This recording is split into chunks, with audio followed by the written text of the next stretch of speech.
പറ്റാത്ത കാലമാണ്. അപ്പൊ അതൊന്ന് നിങ്ങൾ ശ്രദ്ധിക്കണം. നമ്മുടെ പിള്ളേരുടെ കാര്യം തന്നെയാണ്, വേറെ ആരുമല്ല. പിന്നെ അവസാനം വിഷമിച്ചിട്ട് കാര്യമില്ല. നിങ്ങൾ താല്പര്യമുള്ളവർ ആരെങ്കിലൊക്കെ ഉണ്ടാകും. ചിലർക്ക് പിന്നെ നമ്മൾ വിചാരിക്കും അത് വേറെ ആരെങ്കിലും നോക്കിക്കോളും അല്ലേ, എന്തെങ്കിലും പറയുമ്പോ കുറെ ആൾക്കാരുണ്ട് ചെയ്യാൻ. അപ്പൊ അങ്ങനെ വിചാരിക്കാതെ നിങ്ങൾക്ക് താല്പര്യം ഉണ്ടെങ്കിൽ 1 മണിക്കൂറൊക്കെ ആഴ്ചയിൽ മാറ്റി വെക്കാനായിട്ട് നിങ്ങൾ പരിശ്രമിച്ച് നമ്മുടെ പിള്ളേരെ പഠിപ്പിക്കാനായിട്ട് ദയവായിട്ട് നിങ്ങൾ വരണം. അല്ലെങ്കിൽ ഞങ്ങൾ തന്നെ പഠിപ്പിക്കേണ്ടി വരുന്നു ഇല്ലേ. ഞായറാഴ്ചയാണ് ആൾക്കാർക്ക് പള്ളി വരാൻ അച്ഛന്മാരെ കാണാനൊക്കെ സൗകര്യമുള്ളത്. അപ്പൊ ആ സമയത്ത് ഞങ്ങൾ പിള്ളേരെ പഠിപ്പിക്കുന്നതായിരിക്കും. വേറെ നിവൃത്തിയില്ലെങ്കിൽ നിങ്ങൾ താല്പര്യമുള്ളവർ കുറച്ചും കൂടി പ്രാധാന്യം കൊടുത്തോണ്ട് എൻ്റെ ഇടവകയിലെ പിള്ളേരെ പഠിപ്പിക്കേണ്ടത് എൻ്റെ ചുമതലയാണ് എന്ന് വിചാരിച്ച് നിങ്ങൾ സന്നദ്ധ പ്രകടിപ്പിക്കണമെന്ന് സ്നേഹത്തോടെ ഓർമ്മിപ്പിക്കണം. അപ്പോൾ എന്നെ ശ്രമിച്ചതിന് 20 കിലോമീറ്റർ പുറത്താണ് 2 വീട്ടിൽ താമസിക്കുന്നത്. ഒരു വീട്ടുകാരൻ താമസിക്കുന്നത് 5 കിലോമീറ്റർ അപ്പുറം 3-4 കിലോമീറ്റർ അപ്പുറം താമസിക്കുന്നത് യൂണിറ്റ് പരിധിയിലല്ല. ഒരു വീട്ടുകാരെന്നുണ്ടെങ്കിൽ നമ്മൾ യൂണിറ്റിൽ ഈ കുടുംബയോഗങ്ങൾ വെക്കില്ല മറ്റു കാര്യം പറഞ്ഞിട്ടുണ്ട്. കേസ് കണ്ടെന്നുള്ളതിന്റെ പേരിൽ ഇതെല്ലാം കഴിഞ്ഞിട്ടോ യൂണിറ്റ് സഹകരിക്കുള്ളൂ എന്നും പറഞ്ഞിട്ടുണ്ട്. അപ്പോൾ ഈ 4 കുടുംബങ്ങളെ ഇതിനകത്ത് നിന്ന് നിലവിൽ ഇപ്പോൾ ഒഴിവാക്കേണ്ട അവസ്ഥ വരും. നമുക്ക് കുഞ്ഞാവുമ്പോ ചെറുതാക്കാൻ പറ്റും അല്ലെ, നിഷ്കളങ്കമായിട്ട് ജീവിക്കാൻ, കളങ്കമില്ലാതെ ജീവിക്കാൻ, ആശ്രയിച്ച് ജീവിക്കാൻ പറ്റും. പക്ഷെ കുഞ്ഞിന്ന് വലുതാകുമ്പോ ഈ കളങ്കം എല്ലാം നമ്മൾ നഷ്ടമാകും. ഇവിടെ വസിക്കുന്നവരെയും ഞങ്ങൾ അങ്ങേക്ക് സമർപ്പിക്കുന്നു.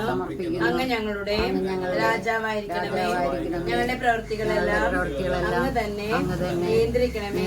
പരിശ്രമങ്ങളെ ആശീർവദിക്കണമേ. സന്തോഷങ്ങൾ ശുദ്ധീകരിക്കണമേ.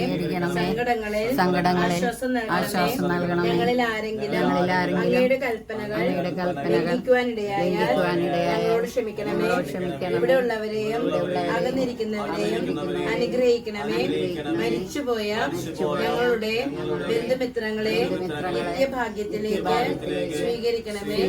അങ്ങേ കണ്ട് ആനന്ദിക്കണമേ.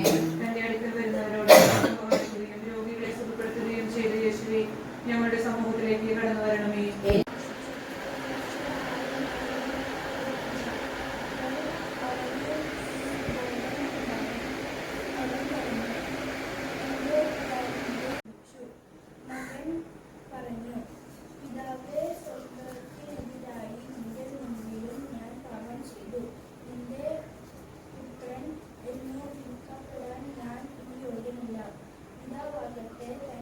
യൂണിറ്റ് അംഗങ്ങൾക്ക് പ്രസിഡന്റ് അധ്യായങ്ങൾ വിഭജിച്ചു കൊടുത്തു.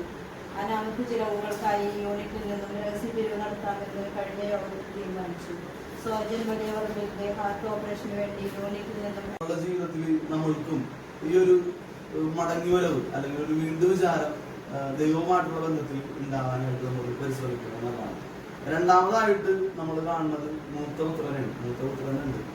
അത് തന്റെ സഹോദരൻ അവൻ തിരിച്ചു വന്നു കഴിയുമ്പോൾ പെട്ടെന്ന് അംഗീകരിക്കാൻ പറ്റാതെ പോണ ഒരു മനുഷ്യൻ. പക്ഷെ പിതാവ് കാര്യങ്ങൾ പറഞ്ഞു കഴിയുമ്പോൾ അത് അംഗീകരിച്ചിട്ട് മുന്നോട്ട് പോകുന്ന ഒരാളാണ്. അല്ലെങ്കിൽ ഇളയപുത്രനെ പോലെ തന്നെ പിതാവിന്റെ സ്നേഹം, പിതാവിന്റെ കരുതൽ മനസ്സിലാക്കാൻ പറ്റാതെ പോണ ഒരു വ്യക്തിയെ നമ്മൾ കണ്ടിട്ടുന്നുണ്ട്.